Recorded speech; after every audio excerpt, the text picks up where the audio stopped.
Hello, ladies. Hello, ladies. I am so excited about tonight. We are on week 4. We are almost done. We have 2 more weeks left of recordings for me to send out. For those that have not set up their 1 hour coaching call with me, due to the inconvenience of me having to do these as recordings, please, please, please, I beg you to set those up. Because I would love to hear from you, hear what it is that you have going on, what made you come to the Childcare Bawse University, what made you want to work with me. I hope thus far you have gotten a lot of information out of this 6-week program. Again, I do want to talk to you individually so I can know what it is that you are trying to do, what stages you are in the childcare journey, and how I can support you. So for those that have paid halfway through and you still wanted the recordings, again, I am Dr. Cortisha Cowan, the founder and CEO of a nonprofit organization that helps homeless teenage mothers. I've also been in the childcare industry over 26 years. I started out being a teacher, moved from a teacher to an administrator, opening up my own childcare centers, and from there I have now birthed the Childcare Bawse University, which stands for Build, Activate, Wisdom, Serve, and Execute. So in my other recordings, you understand that serving is very big to me. I would love to be able to serve in any capacity that I can on your journey to opening up a childcare center. So tonight you're going to see me going back and forth from my notes, also what I also have online. Tonight we're going to talk about how to set up your classroom. So some things that you need to consider when starting a childcare center and setting up those classrooms. Licensing is very particular when it comes to classroom setup, and so tonight I want to walk you through that. Okay, so the very first thing, like I said, we're on week 4. Congratulations for saying yes to yourself. Now we're going to dig into the foundation of what it looks like to set up these classrooms. And so you want to be very careful when setting up, especially your infant and toddler room. Those rooms get dinged the most in the licensing arena. And it's because you are dealing with infants and toddlers, babies that cannot tell you that they're hurting, can't tell you that harm is in their way. So you need to be able to dissect and look around your classroom and find things in that environment that is not good for them. And make sure you're physically looking at that classroom, all your classrooms on a daily basis. But those 2 classrooms in particular, when my mom was alive, she was my infant teacher. She dealt with the infant classroom. I have videos of where we used to try to figure out how did she even get all those infants to sleep at once.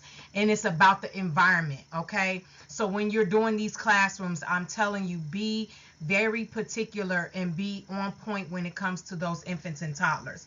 So let's look at some of the routine things in the infant and toddler room. You want to make sure that the cribs in the infant room are separated from the play space. I'm going to say that again. In a infant room, it is very vital that you put the baby beds in the cribs on a different side of the room with a barrier that stops them from crawling under the cribs, messing with other babies while they're asleep. You definitely want to make sure that it's a barrier. And in the childcare industry, licensing specialists will tell you the same thing. They'll come in and they'll ding you. If you don't also have never owned a childcare center, this is your first time, or you have a house and you're expanding to a daycare, make sure that these cribs are at least 2 feet apart. Inside your childcare center, cribs need to be at least 2 feet apart.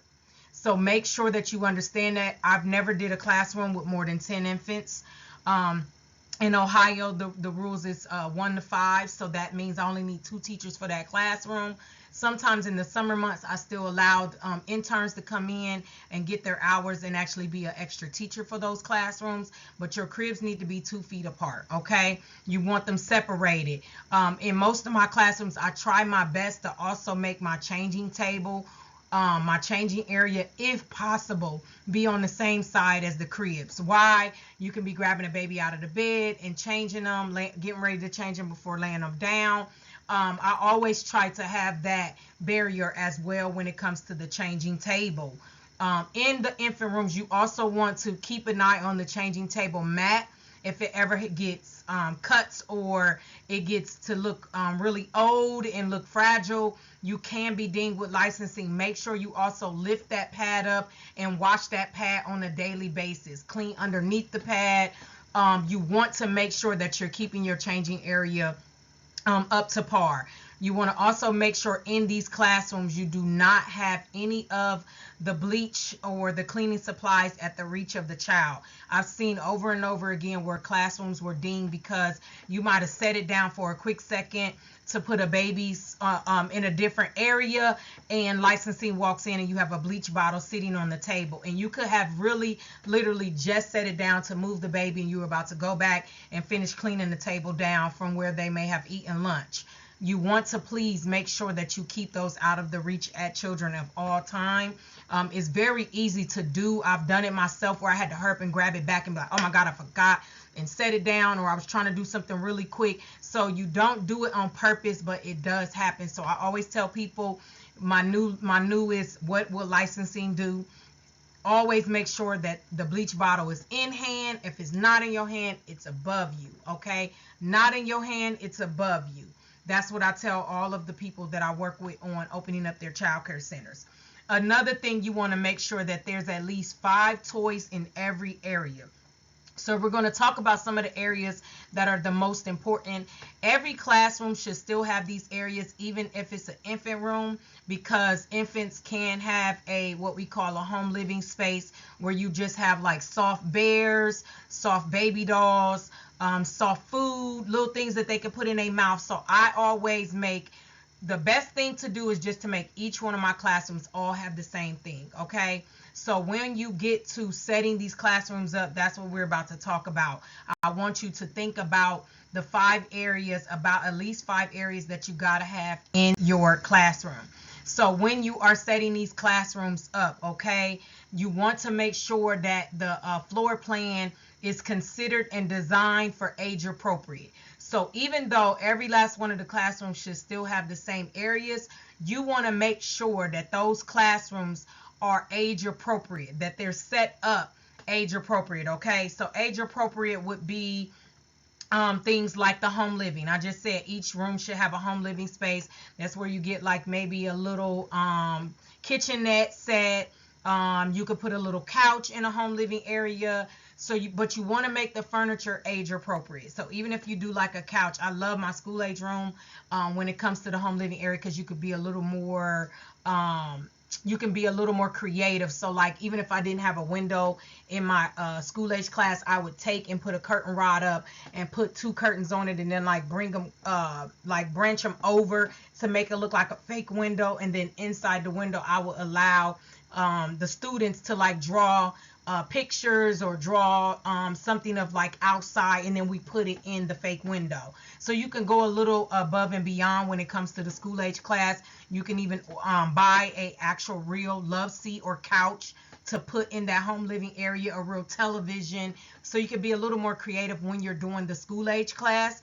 But just remember, each class has to have age appropriate furniture, okay? So when you are doing that classroom, you still want it to be age appropriate. You still want it to be for that class age group. So that's why on here it says consider your design of the classroom being age appropriate, okay? Another thing you want to have in every classroom, including the infant room, is I have an art area. Everybody thinks that infants cannot do art. Infant and toddlers cannot do art, but they can. You could do finger painting. You can get, where you do different projects where you paint their hands and feet and put them on paper for their parents. You can still, utilize their hands to try to help them do crayons. But in the infant room, what I do is whatever table I'm using for blocks, I also use for art, because all you're doing is going to bring out, maybe you can get a bucket, fill it up with the art supplies. You can still have it up above, bring it down when it's time to be utilized. But I do still say that an infant room should have art, right? You want to have science and math. Science and math can also go together. So you're thinking about like giraffes, little animals, glow-in-the-dark sticks. I use rice shakers. So you can take old water bottles, like the water bottle I'm drinking out of right now.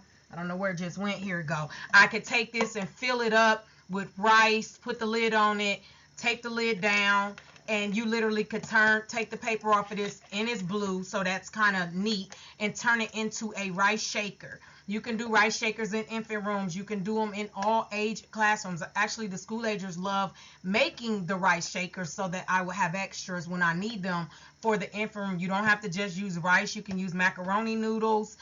So you don't have to go out and buy everything. Licensing actually like to see some things made. So think of some different items that you can make in the classrooms. So your math and science can actually go together, okay? Then you want to have a block area, block and free play. So that's when you'll get like blocks. You can get little cars.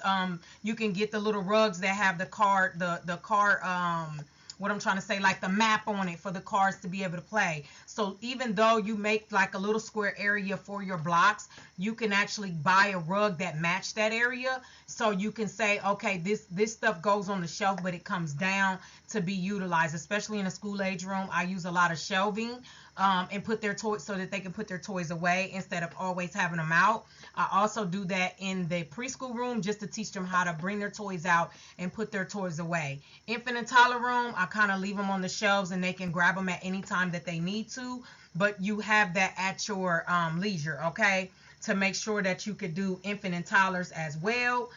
You also want to make sure that you have what's another area? So we got the math and science, right? We did math and science. You want to also do the home living, right? Then outside of home living, you want to also make sure that you are doing the art. So you got art, home living, you got blocks, you got science and math can go together. You also have the reading area. I love the reading space. You can go a little more in depth with the reading area. The reading area, you just want to have like some cozy pillows or some cozy blankets, some things that they can pull off the shelf while reading. I love a reading area because you can do so much with it. You can add a little swing in the school age room. Depending on what type of room it is, you can get those big old beanbag chairs. So it's so many things that you can do when it comes to setting these classrooms up, but you want to make sure that you have at least 5 areas, okay? And we can go in depth, like I said, when I'm coaching you, we can go in a little more depth on what that looks like as well. But you definitely want to make sure that you have 5 areas when it comes to setting up these classrooms. Another thing that you could do is you can make sure that these areas that you have consist of other things that you can bring out. So like you want to make sure you can bring out different things that they can play with at different times. So say you don't have enough room in the class to have math and science and a block. You, like I said, can take some tubs and put math and science on the actual tub. And then that tub you can put away and just show licensing that when it's time to use it, you have it. You still have to show 5 areas, no matter if they're out for the kids to use or they're in. One thing I actually love to do is make 5 areas in the class. So when you walk into a classroom, you got the door, and then you want to start picturing where each part is. I try to give a corner to the most quiet things, like home living always have a corner, reading always has a corner, math and science has a corner, blocks have a corner, and then my number 5 is my music. I usually put my music in the middle of the room. It can be a boom box in a classroom. It can be a box full of tambourines and things that you can play with. Music is kind of one of those easy ones that you can do in a class, but I also try my best to incorporate music as one of my five areas. So I always have reading. I always have home living. I always have blocks. I always have math and science together, and then I have music. And then in some rooms, I have art. But if you don't have an art area, you have to still show licensing where you pull out and have art activities. So even if you don't make that an actual area, because especially in a school age class, they can go a little crazy with art. You'll be buying art supplies all the time. The glue sticks used to just disappear in my classrooms. So that is one of the ones that I maintain and we bring out as needed. We definitely did art at least 3 times a week in the school age classroom, but it wasn't one that I always had out. I remember the last center I had, we did buy art easel though, and that stayed like closer towards the sink, because we had like a restroom and a sink area, and so I kept the art easel like right against the wall towards the sink. And so at sometimes you can say, okay, the art area can have 2 people. So when you letting them break out to do the different spaces, you can always let 2 people go into the art space. So then that kind of also lets you keep up with your art supplies. Okay, so you want to make sure that you have those 5 areas, but it is important that you incorporate at least the areas that you know that kindergarten and first graders are going to have in school, which is math and science. They're going to have music, they're going to have art, and they're going to have reading. So the one that you don't really have to have, but I love, is the home living area, which is dramatic play. So they can call it home living or they can call it dramatic play. The same with the blocks. It can be a block area or it can be the manipulative play. So that is puzzles, blocks, any of that can go together. But I used to always like to do the blocks because of the Legos and things like that. You know, you can get big Legos for the infant and toddler room and then start downsizing to different size Legos when you get to the school age class. So you do want to make sure that you have that available as well. So again, hopefully you can recap on what these rooms are. The main thing is to make sure you also, ladies, if you don't do anything else with these classrooms when it comes to setting them up, please label your stuff. So if you are going after the above and beyond licensing, so if you're going after quality step up to rated, in some states they call it step up to rated, some places they call it your next star, some places call quality rated, whatever they call it, you are going to need to label your stuff. So if you have a shelf, on that shelf you want to take a labeler and you're going to say this is blocks, label it, and then put some like clear tape over it so the kids can't peel it up. If you're going to label the actual buckets, label the buckets and say what it is. If it's crayons, if it's markers, if it's drawing paper, whatever it is, label it, because they say that helps the kids learn also how to read and also know where everything goes. So definitely label your material. And even my couch, on the back of the couch, especially if I had the couch towards the back of it was towards maybe the another room, like if this was my home living and then behind my home living was blocks down this way, on the back of my couch I had the word couch and I taped it on there so that they could understand what each thing is. So label as much as you can. Also in your classrooms you need a parent board. It is very, very important that you set up a parent board. And a parent board tells the parent everything that's going on, what the lunch menu was, what they're working on this week, because you want to have your lesson plan hanging up. I did weekly lesson plans on Friday. Every Friday my teachers had to turn in or already have their lesson plan hanging up of what they're going to do for the following week. And I try to make sure the lesson plans also incorporate some of those centers. So for example, the sensory, they can incorporate that under science, right? Because you're messing with the rice, or sometimes they bring out pudding and let them play in pudding, or they let them play in shaving cream.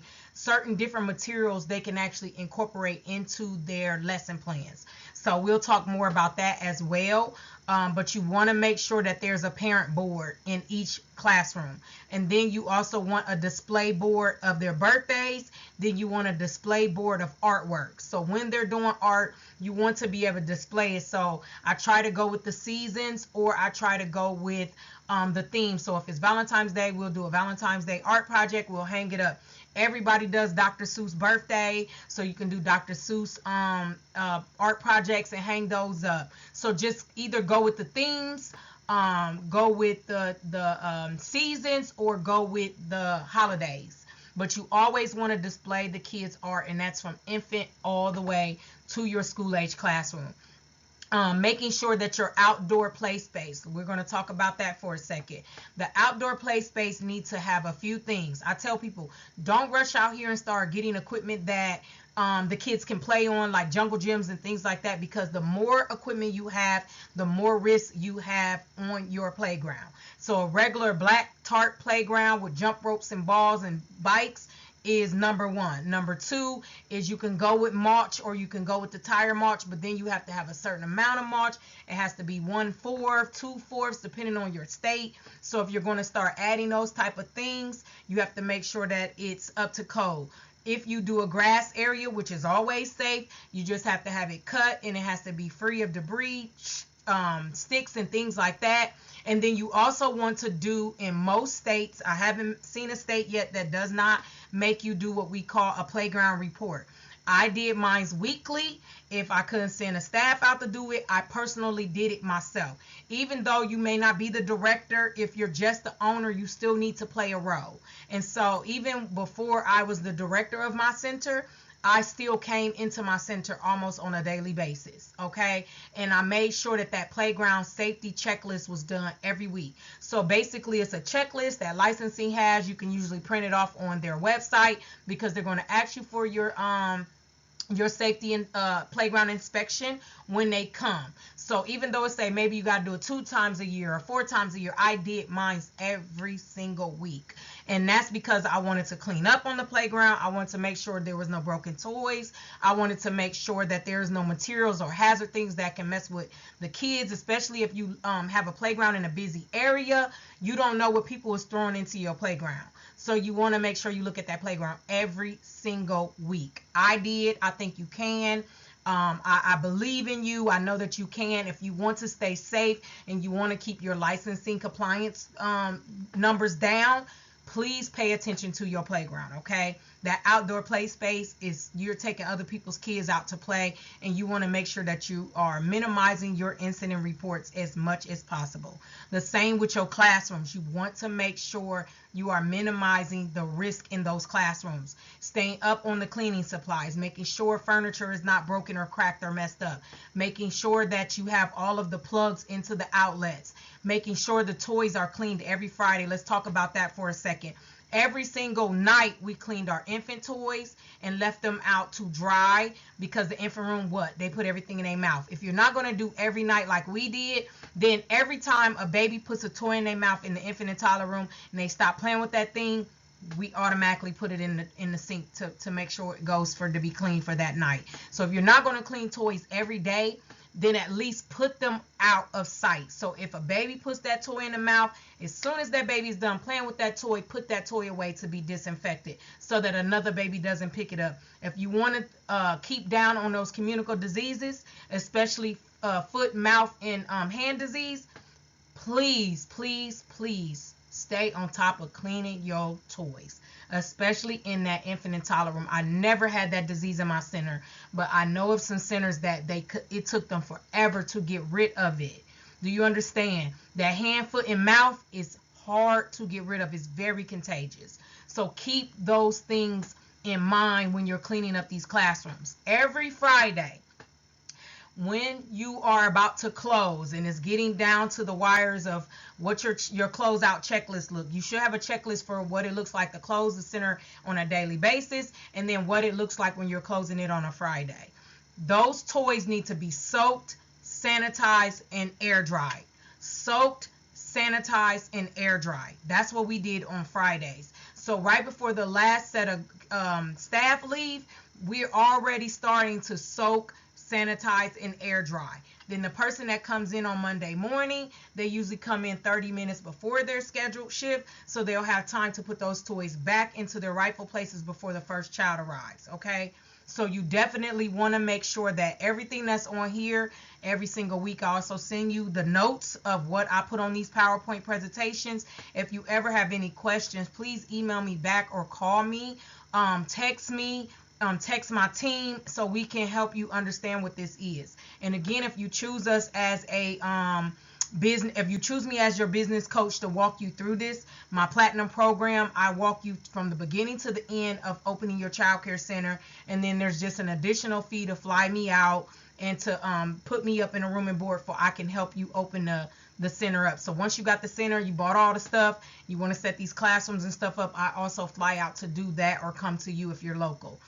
So make sure that you understand that I can help you from beginning to end. So even though you are getting this 4 weeks worth of trainings, I am available to support you. And again, when we get on our 1 hour free call that I'm giving you for taking this class, and me not being available, physically available, I want to make sure that I am available to you, okay? And then I'm already thinking about week 6, instead of recording it, actually doing a Zoom. Since I'm back, I buried my father. He, after he passed away on April the 2nd, I'm starting to feel a lot better, and so I may even do that final week 6.